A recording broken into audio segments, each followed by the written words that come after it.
আসসালামু আলাইকুম রহমতুল্লাহ।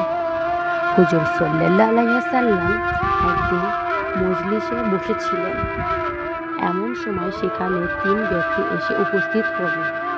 একজন মজলিসের মধ্যে স্থান পেয়ে বসল, দ্বিতীয়জন মধ্যে স্থান না পেয়ে পিছনে বসল, তৃতীয়জন স্থান না পেয়ে চলে গেল।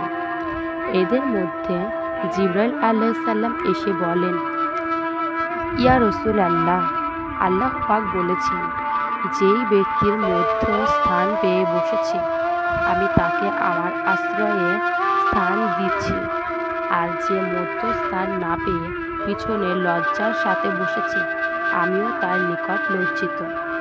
আর যেই ব্যক্তি স্থান না পেয়ে মুখ ফিরাইয়া চলে গেল আমিও আর দিক হতে রহমতের মুখ ফিরিয়ে নিলাম। তাই মজলিসে উপস্থিত হয়ে যে যেখানে স্থান পাবে সে সেখানেই বসে পড়বে, উহার তার বসার স্থান মনে করবে। মধ্যস্থান না পাইলে পিছনে বসবে, পরে এসে মধ্যে বসার চেষ্টা করবে না।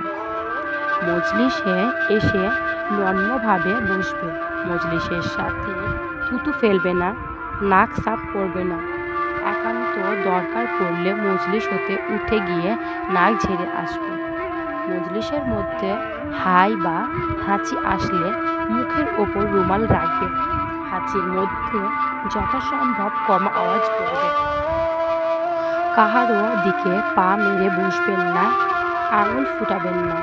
মসজিদে বসা অবস্থায় যদি অন্য কেউ আসে তবে একটু সরে তার জন্য জায়গা করে দিও। মজলিসের মধ্যে দুর্গন্ধ ছড়াবে না, বাহিরে গিয়ে কাজ সেরে আসবে। ছোট ছেলে মেয়েদেরকে কোনো গার্জেনের নিকট রেখে আসবে।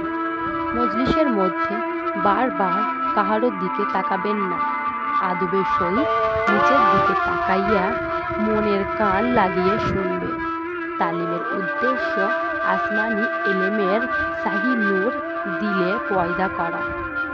তালিমে বসার আদব, গায়ে গায়ে মিশিয়ে বসা।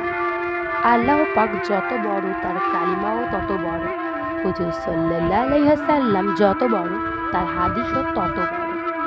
বড়কে বড় জানাইয়া আযাব ও গজবের ভয় দেখিয়া জান্নাতের আশা করিয়া জাহান্নামকে ভয় করিয়া দিলের কানে শোনা, এমনভাবে শোনা যেন অপরের কানে পৌঁছানো যায়।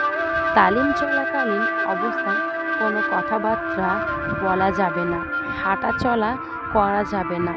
তাহলে আসমানি এলেমের শাহী নূর দিয়ে পয়দা হবে না। প্রতিটা লোকের সাথে ৭০ জন করে ফেরেশতা আছে।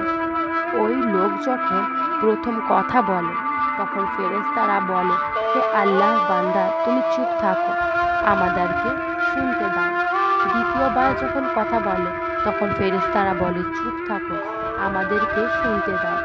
তৃতীয়বার যখন কথা বলে তখন ফেরেশতারা বলে, তোমার উপর আল্লাহর লানত পড়ুক, তুমি আমাদেরকে শুনতে দিলে না।